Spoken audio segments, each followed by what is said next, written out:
ওই ঝোঁকে তালে সিল মারার কারণেই তো 5 বছর কষ্ট করা লাগে, ঠিক না বেঠিক? জোরে বলে।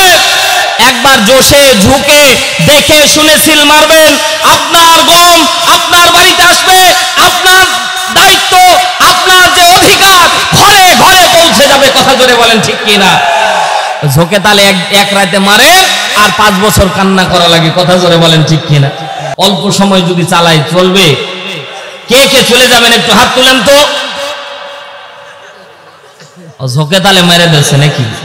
মাঝে মাঝে পরীক্ষা করবো যে আপনারা অ্যাক্টিভ আছেন কিনা। শুরুতে কিন্তু আপনারা পাস করেছিলেন, এখন আপনারা গোল্ডেন প্লাসে ফেল মেরেছেন। এজন্য সবসময় অ্যাক্টিভ থাকা লাগবে, জোশে তালে মারা যাবে না। কারণ আমাদের একটা স্বভাব আছে যে আমরা খালি দেখে চলি, ঠিক না?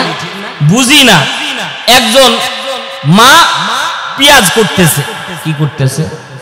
মা বোন আছে তো, মা বোন আছে, পেঁয়াজ করতেছে। মা বোনদের জন্য আজকে বিশেষ কয়েকটি হাদিস নিয়ে এসেছি। হাদিস থেকে বাস্তবধর্মী কথা বলবো ইনশাআল্লাহ। পেঁয়াজ করতেছে, যখন পেঁয়াজ কুটে তখন কিন্তু দেখবেন যে চোখ দিয়ে পানি ঝরে, ঠিক না? ঠিক জোরে বলে। তো পানি যখন ঝরতেছে তখন পাশে তার এক দাদি আসলো। আসার পরে দেখছে জরিনার মা কান্না করতেছে। আসলে অরিজিনাল সে কান্না করতেছে না, পেঁয়াজ করতেছে। জোরে বলেন, কি করতেছে? পেঁয়াজ করতেছে। ওই জ্বালায় চোখ দিয়ে পানি পড়তেছে, ও মনে কথা কান্না করতেছে। পাশে দাদি এসে হু হু করে কান্না করা শুরু করে দিয়েছে।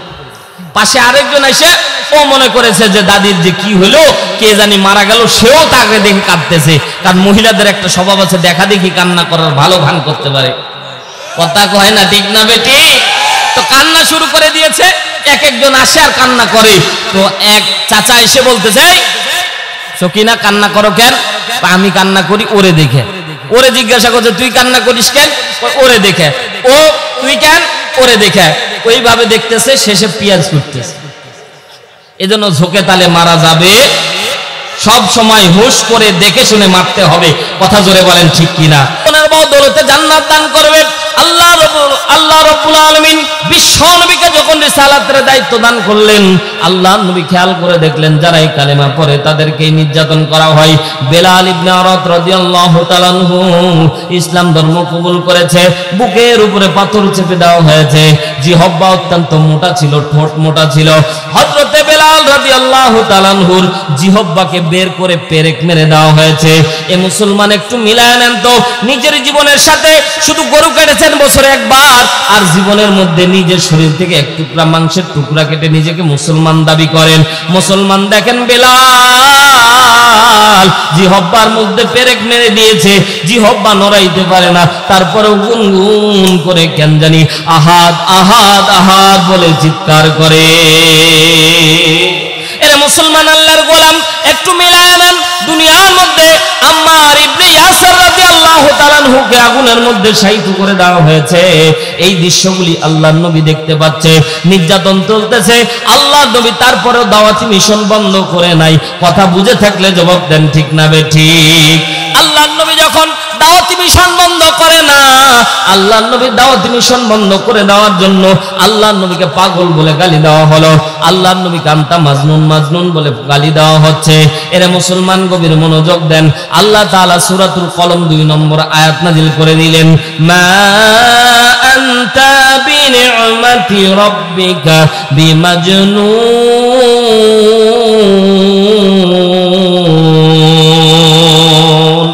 লোকেরা যখন আল্লাহর নবীরে পাগল বলে গালি দেয়, এ ভাই শানে নজুল থেকে কথা বলতেছি, গাজাখুরি গল্প না।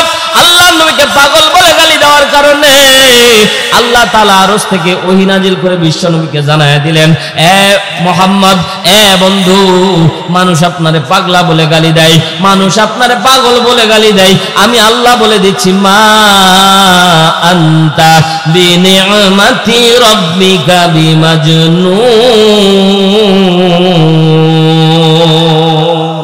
জোরে বলতে হবে আল্লাহু আকবার। এটা তো দামি আয়াত। আল্লাহর নবীকে আল্লাহ সান্ত্বনা দিয়ে বলেন, হাবিব, আপনার রবের নিয়ামতে আপনি কিন্তু পাগল না। আল্লাহ তাআলা বিশ্ব নবীকে বলছেন, হাবিব আপনি পাগল না, যারা পাগল বলে ওরাই পাগল, আপনি কিন্তু পাগল না। আল্লাহ নবী সান্ত্বনা পেয়ে গেলেন। এবার তারা আন্তা মাজনুন বলে গালি দেয়, আল্লাহ নবী কিছুই মনে করে না। পাগল পাগল বলে গালি দেয়। মুসলমান, একটা জিনিস বাস্তবতার সাথে মিলায় নেন। আপনি যখন একজন ব্যক্তিকে গালি দিবেন, বারবার গালি দিচ্ছেন, ওই ব্যক্তি কোনো কান্ন কুহরে কিচ্ছু নিচ্ছে না, এক পর্যায়ে নিজেরই বিরক্ত লাগে। ঠিক না? ঠিক না? নিজের বিরক্ত লাগে। আল্লাহ নবীকে পাগল বলে গালি দেয়, আল্লাহ নবী আর মনের মধ্যে কিচ্ছু নিচ্ছে না। আগে মন খারাপ করত, কিন্তু আয়াত নাযিল হওয়ার পরে আল্লাহ নবী মন খারাপ করে না। মানুষ যখন পাগল বলে গালি দেয়, আল্লাহ নবী মন খারাপ করে না।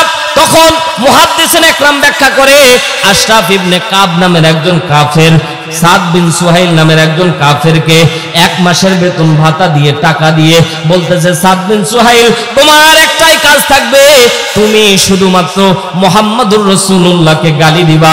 তোমার একটাই কাজ, টাকা দিয়ে দিল, 1 মাসের বেতন অগ্রিম দান করে দিল। দেওয়ার পরে বলছে, সাদ বিন সুহাইল, তুমি নবীর কাছে যাবা, মুহাম্মদের কাছে যাবা। তারা তো মুহাম্মদ বলে, আমরা বলি সাল্লাল্লাহু, আল্লাহ নবীর কাছে যাবা, তাকে গালি দিবা। এবার গালি দেওয়ার মাধ্যম খুঁজে পায় না। পাগল বলে গালি দিলে নবী তো মন খারাপ করে না, অযথা গালি দিয়ে লাভটা কি? এক পর্যায়ে আল্লাহ নবীর কলিজার টুকরা সন্তানগুলি যখন মারা যায়, আল্লাহ নবী সাল্লাল্লাহু আলাইহি সাল্লামের শিশু সন্তানগুলি যখন মারা যায়, মুফাসসিরিন ইকরাম ব্যাখ্যা করে, আল্লাহ নবীর পুত্র সন্তান ছিল 3 জন। কোন কোন মুফাসসিরিন ইকরাম বর্ণনা করেন 2 জন, কোন কোন মুফাসসিরিন ইকরাম বর্ণনা করে 1 জন। সহিহ riwayate বর্ণিত 3 জন সন্তানের নাম পাওয়া যায়। একজনের নাম ইব্রাহিম, একজনের নাম আব্দুল্লাহ, একজনের নাম আবুল কাসেম। আল্লাহ নবী আবুল কাসেম সম্পর্কে প্রসিদ্ধতা লাভ করেছিলেন। ইয়া আবুল কাসেম বলা হতো আল্লাহ নবীকে। আল্লাহ নবীর আবুল কাসেম কলিজার টুকরা সন্তান যখন মৃত্যুবরণ করলো, লম্বা ঘটনা, লম্বা করলে লম্বা সময় লাগবে। মুসলমান সংক্ষিপ্ত আকারে কথা বোঝার চেষ্টা করেন। লম্বা হাদিসকে সংক্ষিপ্ত আকারে নিয়ে আসতেছি বোঝার জন্য। আল্লাহ নবীর কলিজার টুকরা সন্তান যখন মারা গেল, এরা মুসলমান বলেন দেখি, সন্তান যদি মারা যায়, বলেন তো বাবা মার কলিজা ফেটে যায় কি যায় না? পর্দা নিশে অনেক মা বোন আছে, এরা মা বোনেরা গভীর মনোযোগ দেন। আমরা খেয়াল করে দেখেছি, সন্তান যখন অসুস্থ থাকে, বাবা কিংবা মা বারবার করে আল্লাহর দরবারে দোয়া করে, আল্লাহ আমার কলিজার টুকরা সন্তানটাকে তুমি সুস্থ করে দাও, বরঞ্চ আমার হায়াত লাগলে সন্তানকে আবার শুকনা জায়গায় রেখে দেয়। এরা মুসলমান, যুবক ভাই, যে মা পেশাবের জায়গাটা নিচে রেখে তোমারে শুকনা জায়গায় রাখে, সেই জায়গায় যখন পেশাব করে দেয়, আমরা বাস্তবতা দেখেছি, ওই সন্তানকে বুকের মধ্যে নিয়ে মা ঘুমায়। কথা বলেন ঠিক কি না? আর কপাল পোড়া সন্তান বাবা মা যখন বৃদ্ধ হয়, ওই বাবা মারে গলা ধাক্কা দিয়ে বের করে দেয়।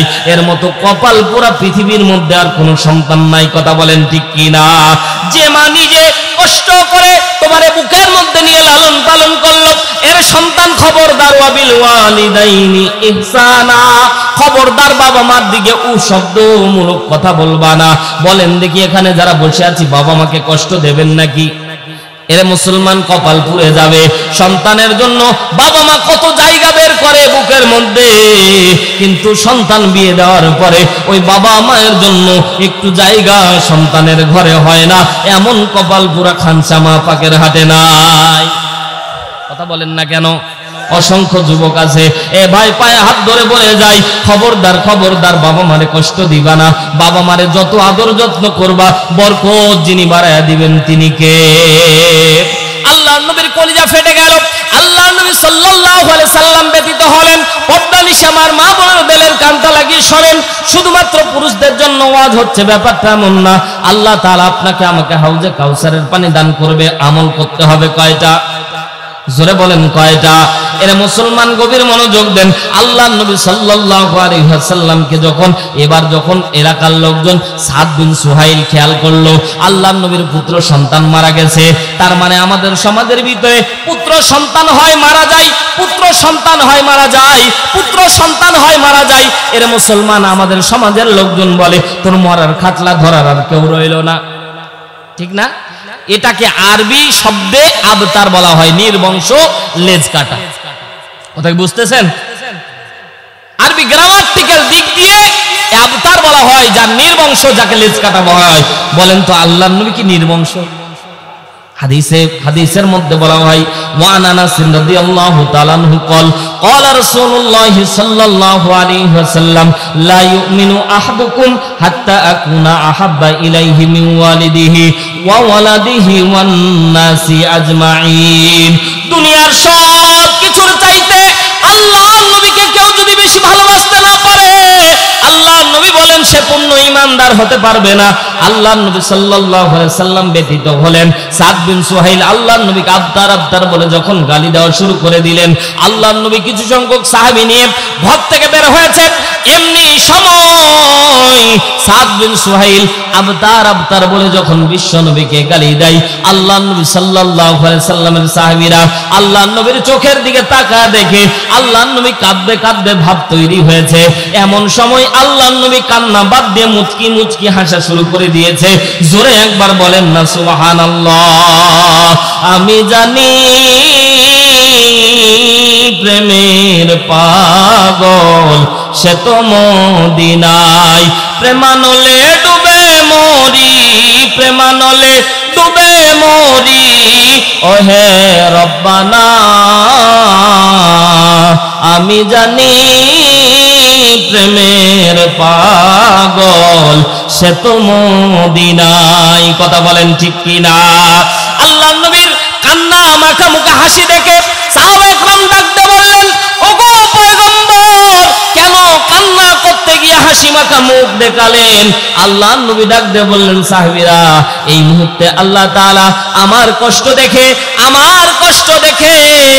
আল্লাহ তাআলা 3 আয়াত বিশিষ্ট সূরাতুল কাউসার আমার উপরে নাজিল করে দিয়েছে।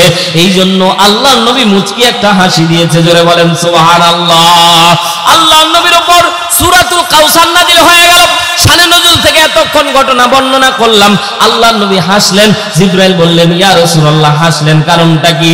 আল্লাহর নবী সরাসরি বলে দিলেন, জিবরাইল ভাই আমি দেখতে পাইলাম আল্লাহ তাআলা যে হাউজে কাউসারের পানি জান্নাতের মধ্যে মিরাজের রজনীতে আমারে দেখাইছিল, এই হাউজে কাউসারের পানি আমার উম্মতের জন্য আল্লাহ ওয়াকফ করে দিয়েছে। আর জোরে বলেন না সুবহানাল্লাহ। আমার উম্মতের জন্য আল্লাহ তাআলা ওয়াকফ করে দিয়েছে। আমার উম্মতেরা কিয়ামতের ময়দানে অন্য নবীর উম্মতেরা পাবে না। যখন মানুষ হাবুডুবু খাবে, মানুষ যখন সূর্যের তাড়নায় মানুষের জিহ্বাগুলি টাস টাস করে ফেলে যাবে, নিদারুণ এই কষ্টের দিনে আল্লাহ তাআলা আমাকে ওয়াদার করবে, আমি আমার উম্মতের হাতের মধ্যে হাউজে কাউসারের পানি দিয়ে দেব। জোরে একবার বলেন না সুবহানাল্লাহ। আল্লাহ নবীর কাছে জিবরাইল ডাকতে বললেন, নবী গো,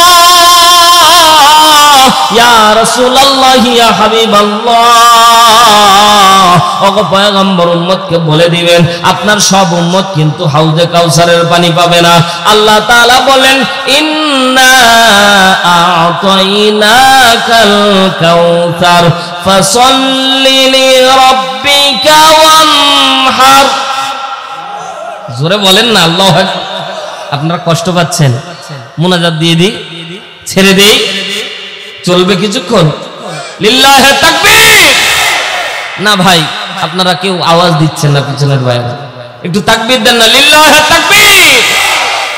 আল্লাহ তাআলা বলছেন অবশ্যই অবশ্যই আ'তাইনাকাল কাউসার, হাবিব আপনাকে আমি কাউসার দান করে দিয়েছি। জোরে বলেন সুবহানাল্লাহ।